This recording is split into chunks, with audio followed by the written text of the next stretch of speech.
Hey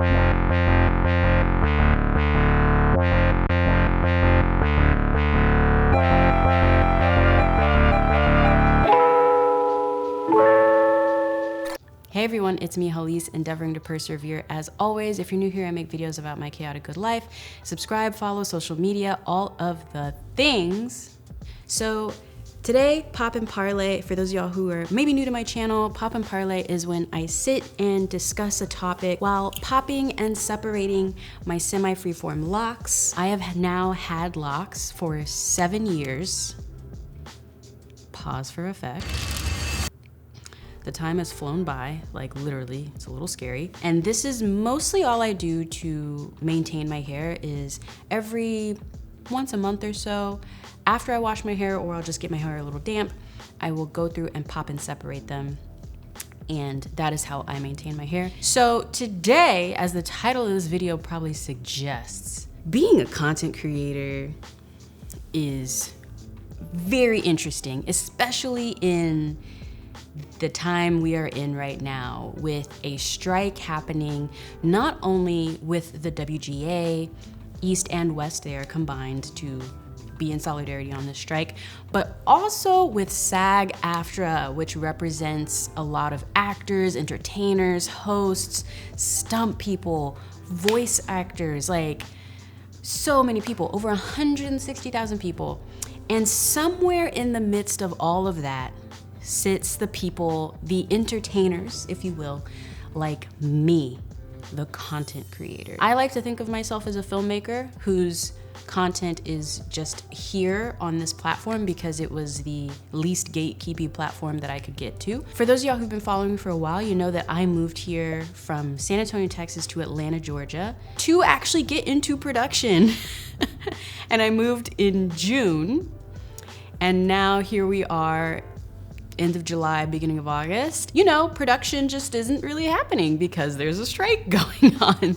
So, you know, timing is apparently not my strong suit. So even though production has been very stagnant since I've moved here, it's slowly finally officially hitting Atlanta that like the strike is going on. Things are just not happening. Union, non-union, doesn't matter. On the content creation side, it's weird. So I just want to talk about it with y'all. Maybe give y'all some food for thought, you know, if maybe you haven't really taken the time or really the interest in this strike. Because I actually washed my hair yesterday, and so I didn't wash it before this video like I usually do. I'm just gonna rehydrate it a little bit. I've rediscovered rose water and glycerin. I kind of forgot about it. You know how you'll use a product years ago and then you'll walk through the store and be like, oh wait, that's still a thing. Why did I stop using that? I also reached for this because I live in Atlanta now. Hotlanta, y'all, it is so hot here.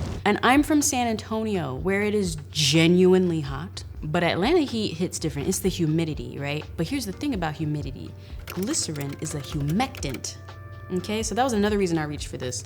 I was like, oh, okay, Atlanta, if you finna be humid and have me out here sweating, okay, glistening outside, then I'm at least gonna get some benefits and it's gonna soak up that moisture into my hair. As a side note, I don't use oils generally in my locks at all because buildup. And also because over the years, I've just realized that any benefit that it did have on my scalp was outweighed by the potential of buildup and also just like the amount of just gunk it just left on my scalp, you know what I mean? Like unnecessarily. So we're gonna start with this side and we're gonna just put this side away, which is how you know you've had hair for a while, where you can take the hair and just wrap it around itself and it'll stay. So let's talk about this strike, because being a content creator who is not a member of the WGA or SAG-AFTRA, by the way, which most of us aren't. Average content creator, even the really big ones, while they might be represented from different agencies like CAA, they aren't necessarily members of SAG-AFTRA. At this point, the WGA and SAG-AFTRA are both on strike now, joint striking. And the WGA stands for the Writers Guild of America, in case you don't know. There actually are two sections of the WGA. There's WGA East and WGA West, and you can join either. They technically act independently of themselves, but also don't at the same time. It's a little confusing, but there you go. SAG-AFTRA stands for the Screen Actors Guild, American Federation of Television and Radio Artists. And they represent over 160,000 actors. But when we say actors, we don't just mean, you know, Issa Rae's on just the acting side of our time, the Yvonne Orji's, or, you know, the Amanda Seals. I'm just naming people from Insecure right now. I don't know why. But not just the faces that you see in your favorite TV shows. They also represent a lot of actors of a different medium, but still acting. So people like voice actors, for example, hosts, reality TV stars in SAG-AFTRA, dancers, DJs, puppeteers.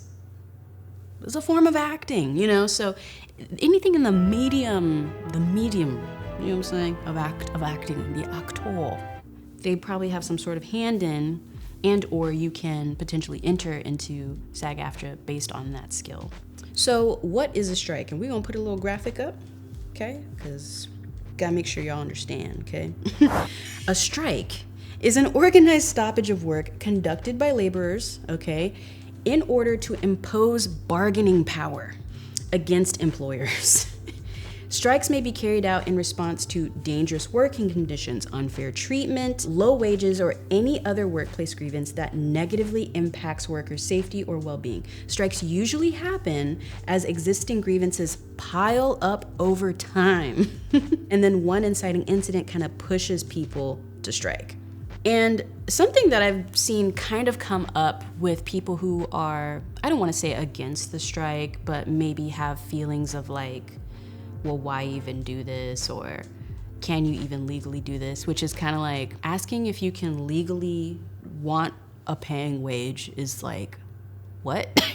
This strike and most other strikes you hear about are legal. They are perfectly legal within our constitutional right to do. In 1935, Congress passed the National Labor Relations Act, making clear that it is the policy of the United States to encourage collective bargaining by protecting workers' full freedom of association. And so that is why we have the NLRA.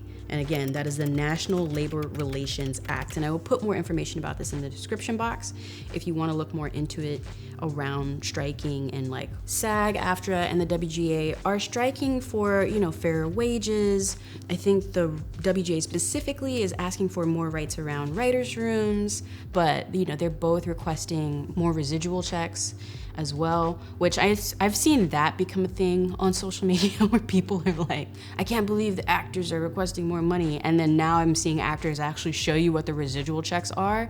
And y'all.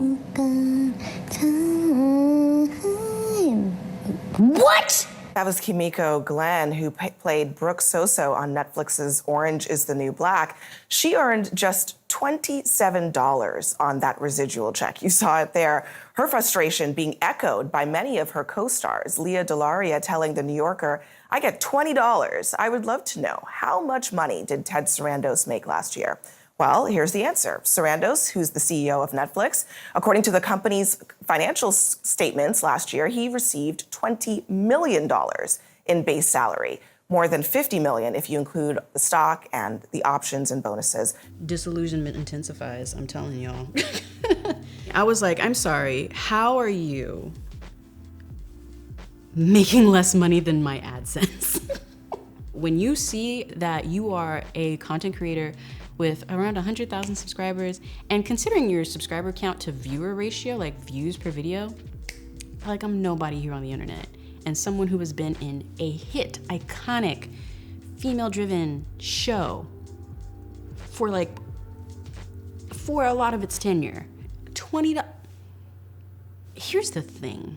Content creators, we're like in this weird middle ground limbo. We're seen more as like the marketing side of Hollywood rather than Hollywood itself. It kind of puts us in this weird bind.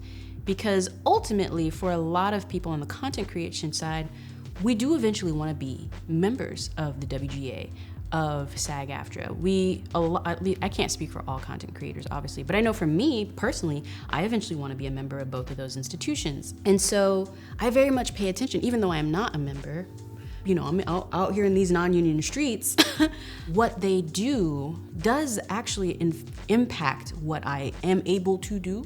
So that brings me to this idea of the importance of like solidarity. And even though I'm technically a non-union person, I don't want to cross the picket line. I want actors, entertainers, hosts who are SAG-AFTRA members. I do want them to get fair wages, not just because, human rights, like everyone should be getting fair wages regardless of what you do, but also because eventually I do want to be a member of these institutions.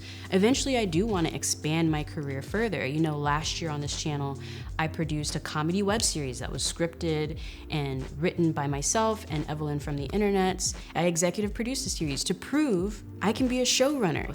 For me, YouTube's always gonna be my first love and always gonna be the thing that I always come back to because I just really value the direct connection. But at the same time, I do hope to get the opportunity to tell more complex stories. I have content creator friends right now who are wondering like, okay, what can I do and what can't I do? Because yeah, again, I'm not a union member, but I also don't want to jeopardize other people's livelihood. And the thing that's kind of weird about it as well is as SAG-AFTRA joined in the WGA when negotiations fell through, you saw things like the premiere of Barbie and Oppenheimer. You saw the actors like walk out and not do those red carpet events anymore because that's usually part of their contract with the studio.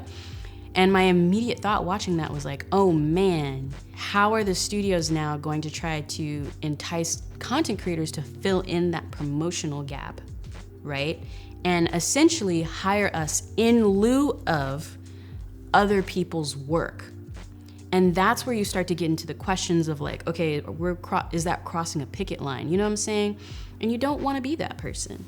So I've really appreciated Francesca Ramsey's content lately on all of this. She was one of the OG Black women here on YouTube talking about her locks. She had a beautiful set of locks and she would do tutorials on them. She would also do skits, parodies as well. So she's a member of the WGA now, and she is a member, I believe, of SAG-AFTRA at this point too. And so it's been really cool to watch her content because she kind of has a foot in both worlds, She understands both sides of it.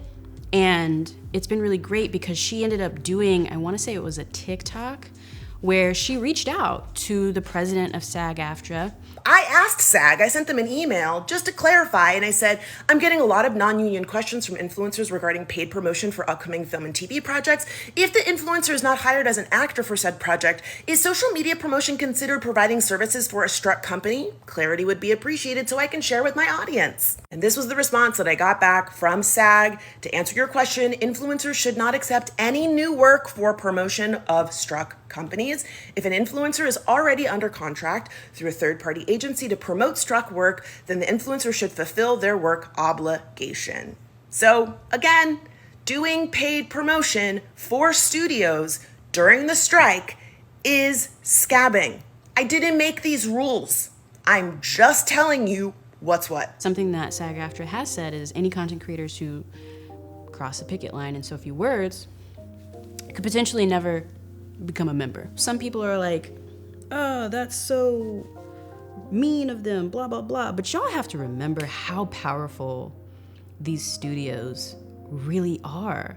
And if you don't have a united front, the collective bargaining power of walking out, you're never gonna get them to come to the table. Like you're literally asking people to negotiate down their power. I got into filmmaking and content creation really because I love it. Like I love what I do. I love engaging with all of you. I love telling stories. I love trying to just make you feel something with the art, with the medium of film, And much to my parents' dismay, I decided to make this my my full-time thing. Thankfully, I'm grateful that we live in the time that we do with platforms like YouTube existing because I think if I had tried to go the traditional Hollywood route and moved out to LA and done all that, it would have been a mess. All I'm saying is the grass is not always greener.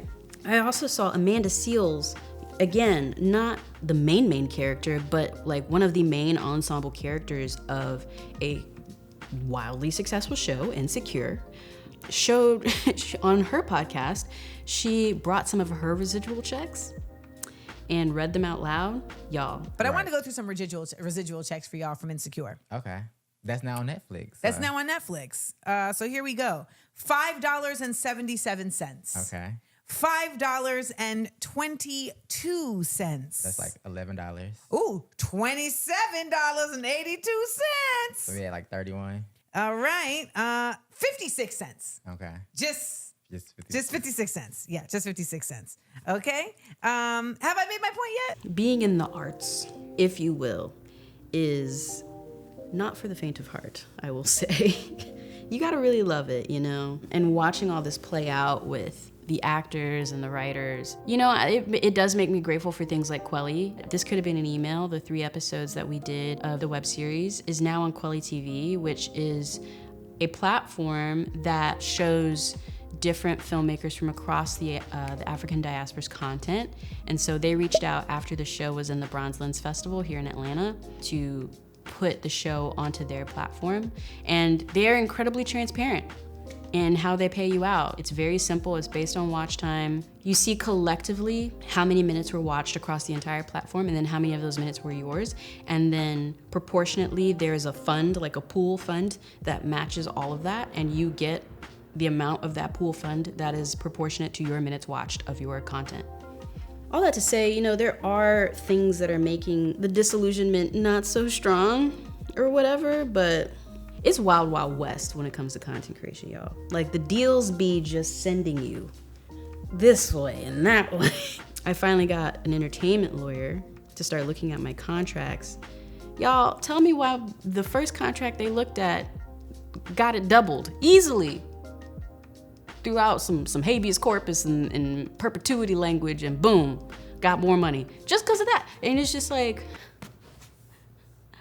I wish content creators had a union. You know, like, I wish this was more standardized for all of us.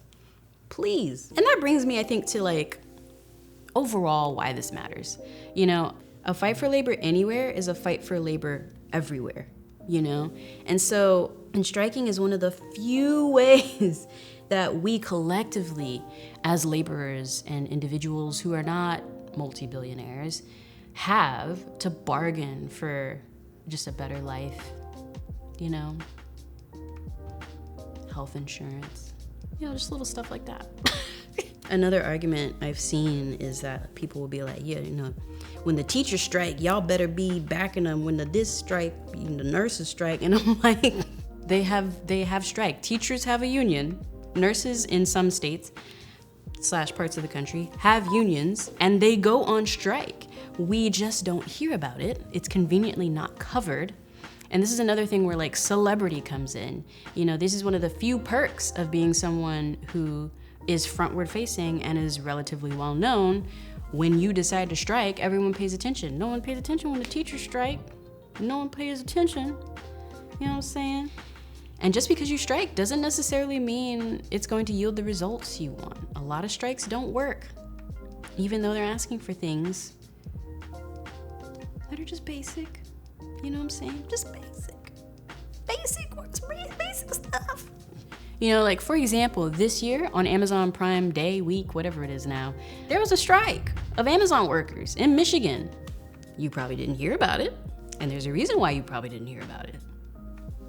Probably wondering, I would hope you're wondering, at least thinking about it maybe, like, oh man, so should I be boycotting the streamers? Like, what should I be doing? SAGAFTRA and WGA have been very vocal, like, no, you don't need to boycott them yourself by like ending your subscriptions and things like that. Because at the end of the day, that doesn't help anyone. Like, we, SAG-AFTRA, WGA, need these streaming platforms. The streaming platforms need us. We just need to work together. And we're not trying to collapse the entertainment economy. That's not a goal, you know? And in fact, what's been interesting is that SAG-AFTRA and the WGA have also started funds to keep independent filmmakers going. Because a lot of people don't realize that. Just because it's an independent film doesn't mean there's not SAG-AFTRA actors on it. It's just independent, that's it. You know, it's just low budget, that's it. So transparency, I think, is important, you know, whether it be this industry or whatever industry you're in, you know, when your employer is like, well, you shouldn't be telling people how much money you make working for us, that only benefits them. you telling people how much you make at your job, your fellow employees, it very actually rarely hurts you. Usually on this channel, I do a how I made a living the previous year kind of video. Essentially like kind of trying to show you a peek behind the veil of how I actually am a creative artist here and like, you know, for the most part, not starving. You know what I'm saying? So I didn't do one for how I made a living in 2022 for this year, 2023, which I need to because last year was actually a really profound year in regards to income. I definitely jumped into a new tax bracket last year and learned a lot. This year, 2023, is not last year. LOL, not making anywhere nearly what I made last year. But I do think it's helpful, especially for y'all who are maybe thinking about getting into content creation. You know, you can see everything I've done on this platform and in general and kind of decide and just come into it with eyes wide open. You know what I mean? Of being an artist. I'm not trying to deter anyone from starting a YouTube channel. I definitely think you should. I still think it's one of the best things you can do for yourself creatively. But I want you to just be aware of how long it takes to see a return on that investment. And the return on investment is probably not the way you think it will be. At the end of the day, I'm gonna continue to make moves. I'm gonna continue to try to do what I do. But I'm just really not interested in potentially harming someone else's livelihood to do that, you know?